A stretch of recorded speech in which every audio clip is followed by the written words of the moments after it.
Minasyaitonir rajim. Bismillahirrahmanirrahim. Innal hamdalillah nahmaduhu wa nasta'inuhu wa nastaghfiruhu wa na'udzu billahi min shururi anfusina wa min sayyiati a'malina. May yahdihillahu fala mudilla lahu wa may yudlil fala hadiya lahu. Wa asyhadu an la ilaha illallah wahdahu la syarika lahu. Asyhadu anna Muhammadan 'abduhu wa rasuluh. Allahumma rabbi syrah li sadri wa yassir li amri wa hlul 'uqdatam min lisani yafqahu qawli, amma ba'd. Fa inna khairal hadithi kitabullah wa khairal hadi Muhammad sallallahu alaihi wasallam wa syarrul umuri muhdatsatuha wa kullu muhdatsatin bid'atun wa kullu bid'atin dalalatun wa kullu dalalatin fin-nar. Allahumma la sahla illa ma ja'altahu sahla wa anta taj'alul hazna idza syi'ta sahla. Saudara-saudari yang dirahmati Allah, Assalamualaikum warahmatullahi wabarakatuh. Alhamdulillah, pada pagi ini insya-Allah kita akan membincangkan surah yang seterusnya, surah baru, surah At-Tariq. Yang surah At-Tariq insya-Allah adalah merupakan surah kembar daripada surah Al-Buruj, kan? Jadi tema yang dibincang dalam surah At-Tariq ini adalah sambungan daripada apa yang dibincang surah Al-Buruj, dan dia melengkapi tema surah Al-Buruj, iaitu tentang mihnah, perancangan rahsia yang dilakukan oleh para penentang Islam, yang menentang Rasulullah sallallahu alaihi wasallam dan orang yang beriman. Mereka mengenakan siksaan ataupun tekanan fizikal kepada orang yang beriman, dan Allah SWT menjawab perkara ini bagi pihak orang yang beriman, bagi pihak Rasulnya, dan juga menyatakan ancaman kepada orang-orang yang berkomplot atau berkonspirasi menentang Rasul, yang menginginkan supaya Islam ini gagal, kan? Dan mereka telah mengenepikan Al-Quran Karim, kan? Jadi surah At-Tariq ini kita kata sebagai pelengkap kepada apa yang dibincang dalam surah Al-Buruj. Kalau kita merhatikan dengan lebih dekat, kita akan dapati permulaan dan pengakhiran dia hampir sama. Cuma surah At-Tariq memfokus kepada jaminan Allah kepada orang yang beriman, supaya terus kukuh dengan pergantungan dan meyakini perlindungan daripada Allah sebagai sebaik-baik tempat pelindung.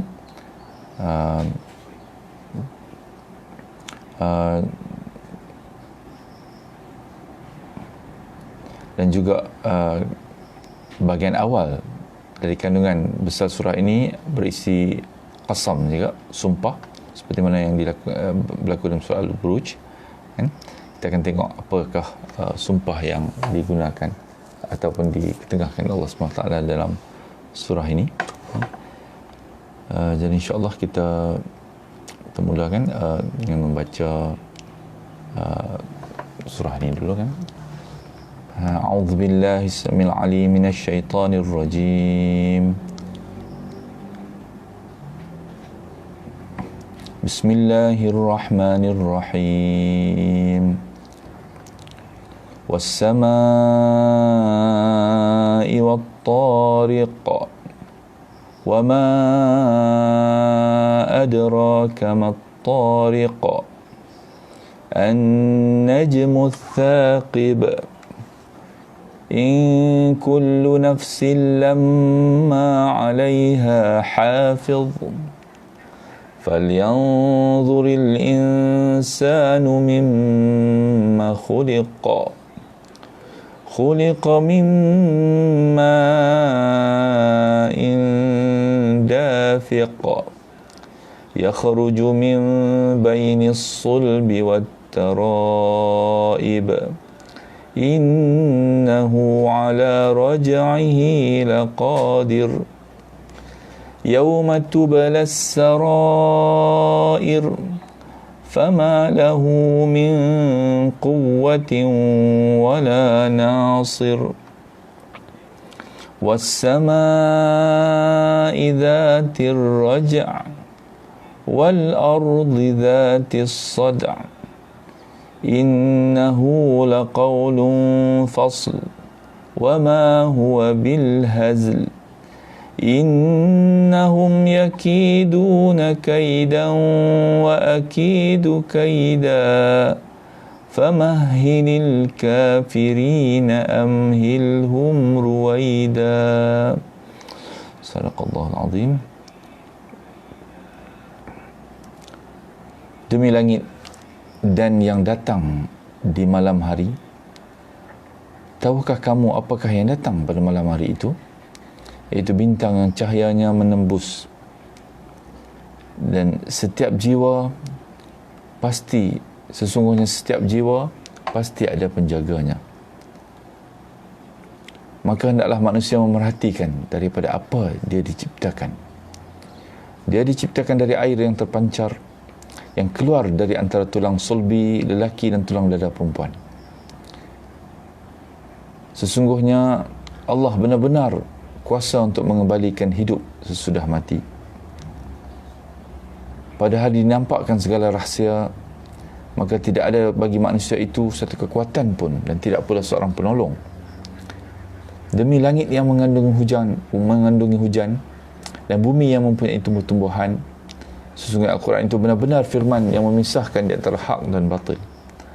Dan sekali-kali bukanlah dia senda gurau.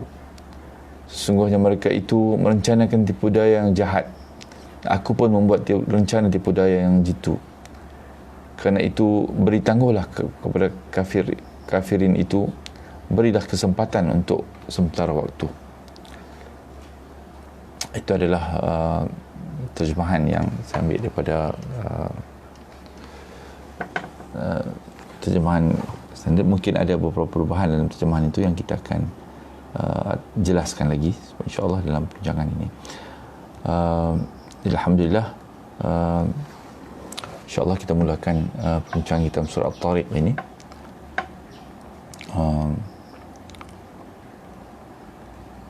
Kalau dalam surah Al-Buruj kita diperkenalkan dengan sumpah was-sama'i dzatil buruj wal yaumil maw'ud wa syahidin wa mashhud. Ada 3 sumpah yang di dalam permulaan surah Al-Buruj. Dalam surah At-Tariq ini kita juga memulakan dengan sumpah. Ada 2 sumpah yang satu sumpah kan yang dimulakan di awal, dan nanti akan kita jumpa lagi sumpah di pertengahan surah At-Tariq ini. Surah ini ada 17 ayat, kan? Ada 5 blok yang insyaAllah akan kita bincangkan. Maknanya walaupun ada 17 ayat tapi ada 5 blok, maknanya surah ni seolah-olahnya nadanya pantas dan cepat, kan? Dalam beberapa ayat yang pendek diceritakan perkara yang tentu, kemudian beralih kepada ke lain pula, kan? Jadi insyaAllah kita akan tengok.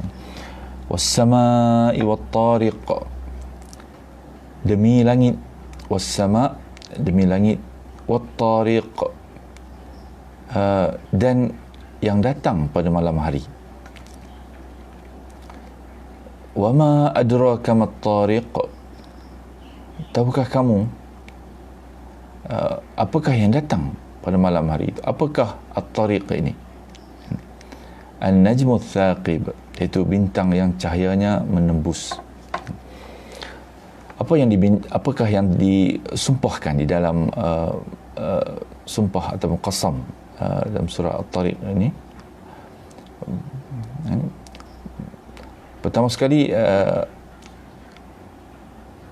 At-Tariq ini adalah bermaksud sesuatu yang datang pada malam hari.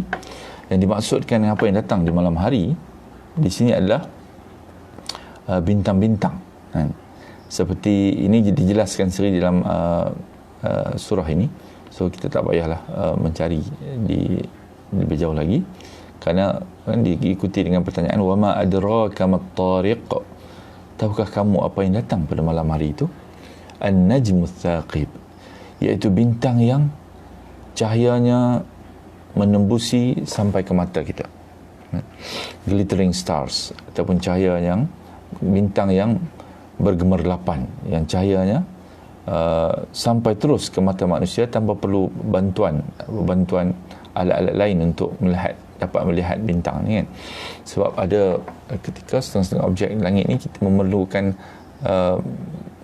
teropong ataupun teleskop untuk dapat melihat, kan. Tapi An-Najmu Tsaqib, At-Tariq ini adalah bintang yang dapat dilihat dengan mata kasar pada malam hari kerana cahayanya menembus hingga ke mata kita, kan. Jadi apa yang dijelaskan oleh sumpah ini, kan? Pertama, dia menegakkan apa yang akan datang selepas ini, itu dalam ayat 4. Jadi muqsam alaih ataupun jawab al-qasam dia adalah dalam ayat 4, in kullu nafsin lamma 'alaiha hafiz, setiap jiwa pasti akan ada, kan, penjaga atasnya. Apa yang dimaksudkan dengan apakah kaitan at-tariq ini, was-sama dan wat-tariq ini, kan? Ada dua perkara yang disumpahkan di situ, kan. Was-sama satu dan wat-tariq dua, kan. Apakah kaitan ini dengan ayat 4 yang akan kita lihat, kan?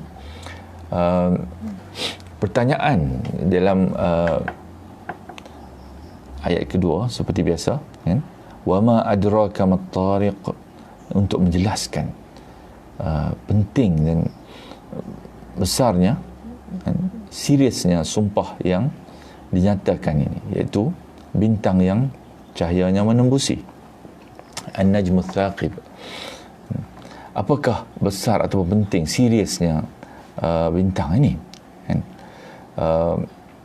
Jadi bintang ini seperti yang kita sebut tadi adalah bintang yang dapat dilihat, yang bertaburan di langit, kan? Banyak-banyak bintang yang dapat dilihat dengan mata kasar terus, kerana bintang ini sebenarnya cahayanya sampai ke mata manusia, kan, melalui lapisan. Ada yang duduknya berjuta-juta, berbilion-bilion batu jauhnya daripada bumi.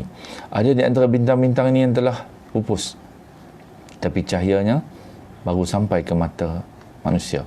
Kerana itu kita dapat melihat bintang ini, kan. Jadi cahaya ini ialah cahaya yang telah menembusi lapisan-lapisan atmosfer yang berbagai-bagai, banyak, kan, sehingga sampai ke mata manusia, kan. So ini adalah apa yang dibayangkan oleh At-Tariq ini, kan. Bintang yang cahayanya dalam rangka untuk sampai ke mata manusia ni, dia kena melalui berbagai-bagai lapisan atmosfer dan akhirnya sampai ke mata manusia, kan, cahayanya, kan. Jadi ada dua implikasi penting yang tentang kedudukan bintang yang digunakan dalam sumpah ini, kan. Pertama, Allah yang Maha Berkuasa menjadikan cahaya, kan, bintang-bintang yang menembusi ini, kan, sebenarnya Allah juga Maha Kuasa untuk menjadikan penjaga-penjaga yang dapat memerhati setiap lapisan yang tersembunyi pada diri manusia, dan tersembunyi dalam diri manusia juga di sebalik dinding yang tebal, kan. Maknanya apa yang nak dijelaskan daripada bintang yang cahayanya menembusi ni, kan, An-Najmu Tsaqib, itu adalah apa yang dijelaskan daripada aspek yang penting yang nak kita perhatikan ataupun nak kita fokus daripada bintang ini. At-Tariq ini adalah An-Najmu Tsaqib, itu bintang yang Tsaqib, yang bintang yang mempunyai sifat yang cahayanya menembusi sampai ke mata manusia. Jadi pertama, implikasi yang kita sebut ni adalah bintang ni seolah-olahnya dia adalah pemerhati, kan. Sekarang ni, kalau zaman sekarang ni digunakan di langit ini ada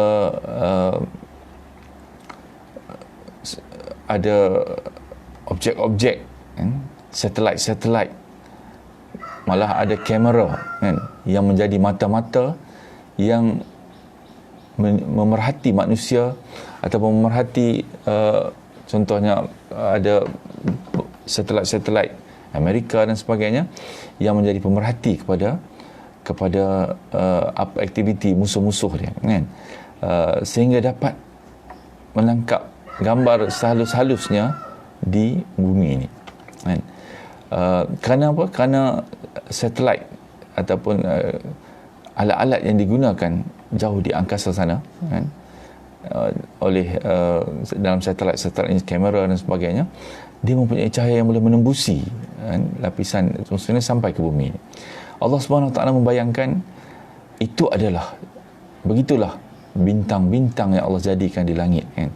Allah boleh menjadikan cahaya yang menembusi sampai ke bumi sehingga dapat dilihat oleh mata kamu kan. Jadi tidak menjadi kesusahan bagi Allah Subhanahu Wa Taala sebenarnya untuk mengadakan penjaga-penjaga yang dapat memerhati setiap lapisan yang tersembunyi dalam diri manusia ini. Manusia ini ada banyak perkara yang tersimpan, yang dirahsiakan dalam diri dia kan? Ada perancangan-perancangan rahsia dia, ada lintasan-lintasan jahat, lintasan-lintasan baik yang tersimpan dalam diri dia. Begitu juga kan, manusia itu yang berada dalam diri dia kan, dalam hati dia kan. Begitu juga manusia, Allah Subhanahu Wa Taala menjelaskan, kalaupun kamu bersembunyi di sebalik tembok yang kukuh, kubu yang tebal kan, berkaki-kaki, kita katakan ketebalan temboknya, pasti Allah Subhanahu Wa Taala dapat menembusi. Penjaga atau pemerhati Allah, pengawas Allah Subhanahu Wa Taala akan mengetahui apa yang dilakukan oleh kamu di belakang tembok ini. Jadi itu adalah implikasi pertama yang kita dapat fahami daripada sumpah ini. Begitu juga gambaran yang kedua yang dapat kita jelaskan daripada An-Najmul Thaqib ini, bintang-bintang ini adalah, bintang-bintang ini juga adalah seperti yang dijelaskan dalam surah yang telah kita baca sebelum ini kan, antaranya surah Al-Mulk kan, surah Al-Buruj juga menyebut tentang bintang-bintang ini kan, sebagai pos-pos pemerhatian Allah Subhanahu Wa Taala yang Allah jadikan sebenarnya di segenap sudut alam ini. Termasuklah pos-pos ini, pos-pos pemerhatian inilah pos-pos yang memerhati, menjaga, antaranya disebut dalam surah Al-Mulk adalah sebagai tempat penjaga yang memerhati bila ada jin ataupun iblis, syaitan kan. Syaitan boleh terdiri daripada jin ataupun manusia kan, yang cuba menembusi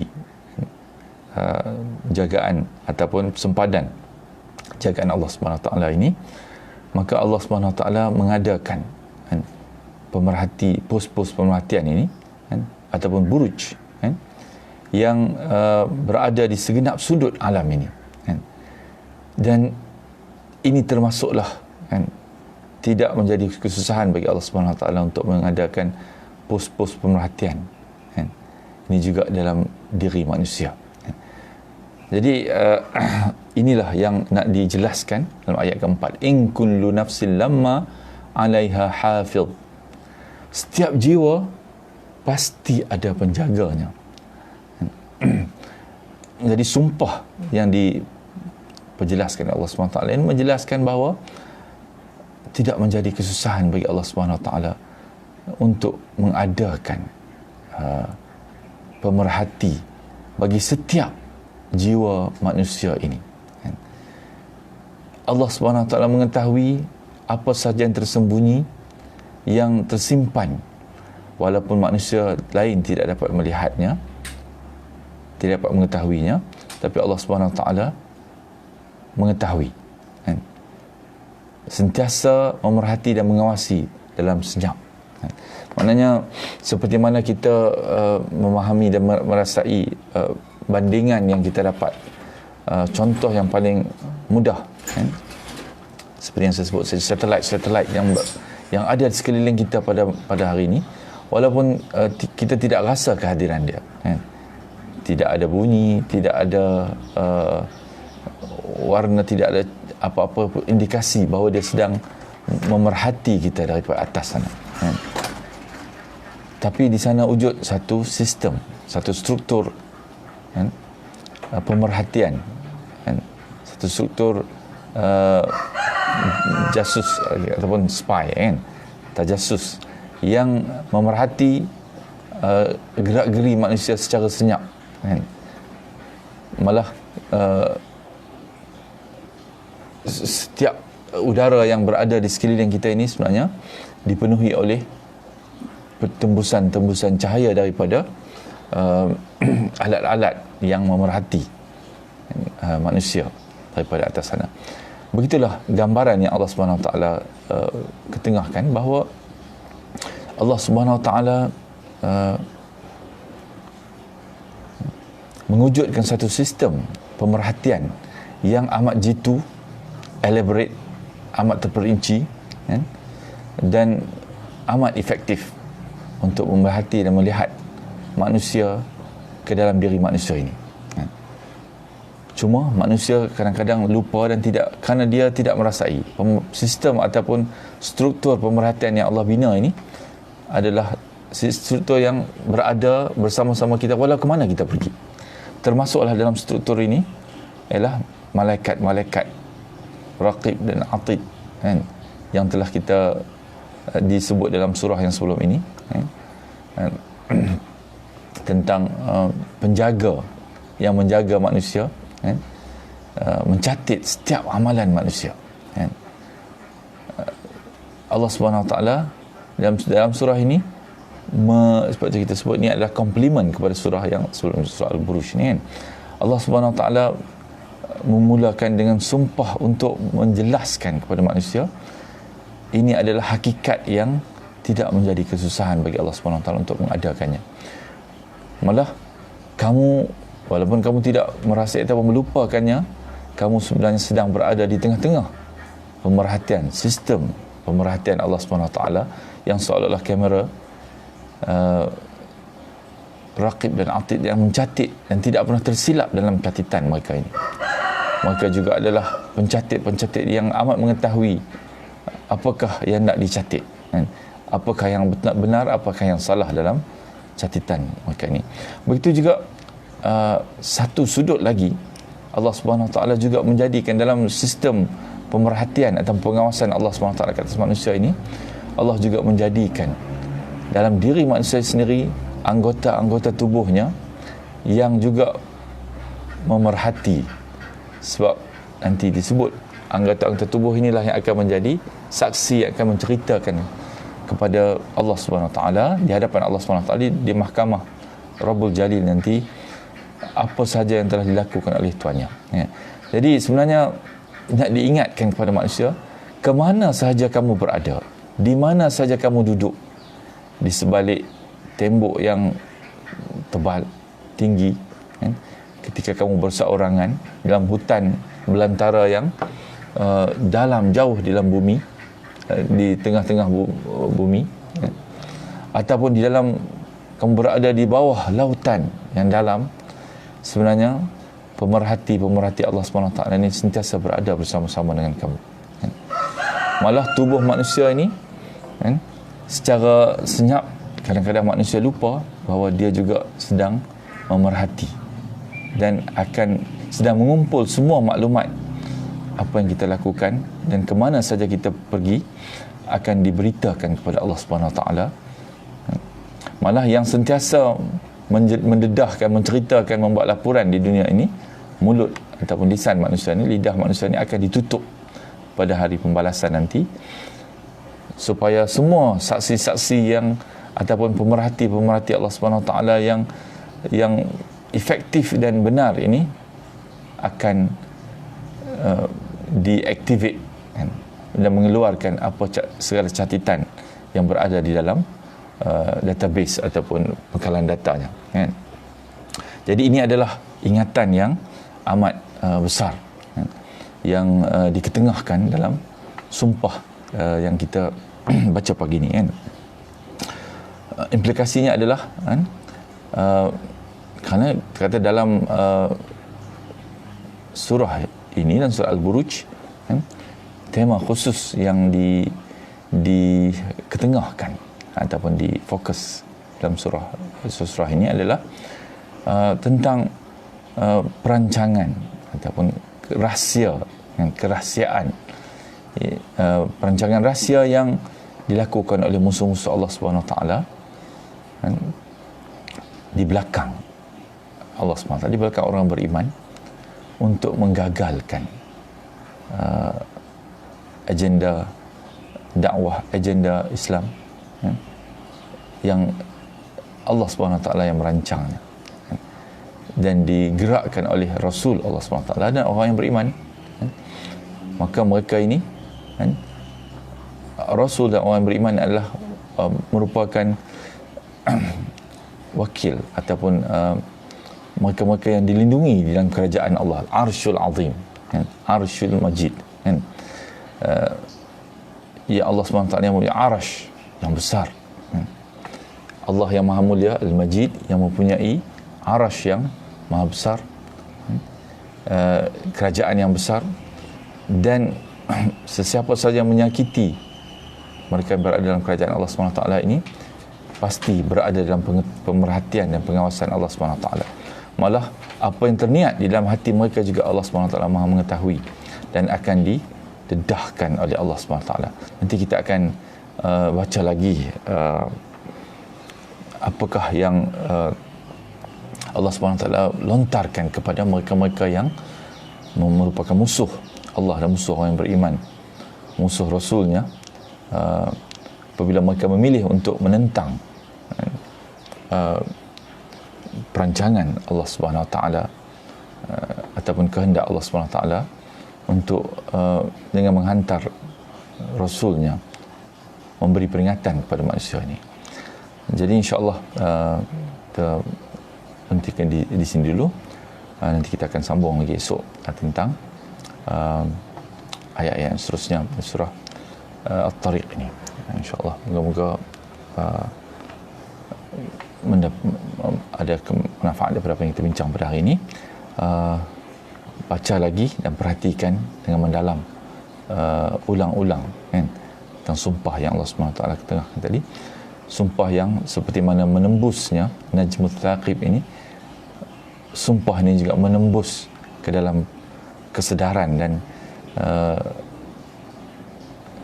ataupun kesedaran hati kita tentang apa yang sedang berjalan di sekeliling kita sebenarnya, kan? Dalam keadaan yang kita kadang-kadang lalai, dan kita tidak merasai kehadiran sistem pengawasan Allah SWT yang berada di sekeliling kita setiap masa, setiap detik, setiap saat, di mana saja kita pergi, dia berada bersama-sama dengan kita, kan?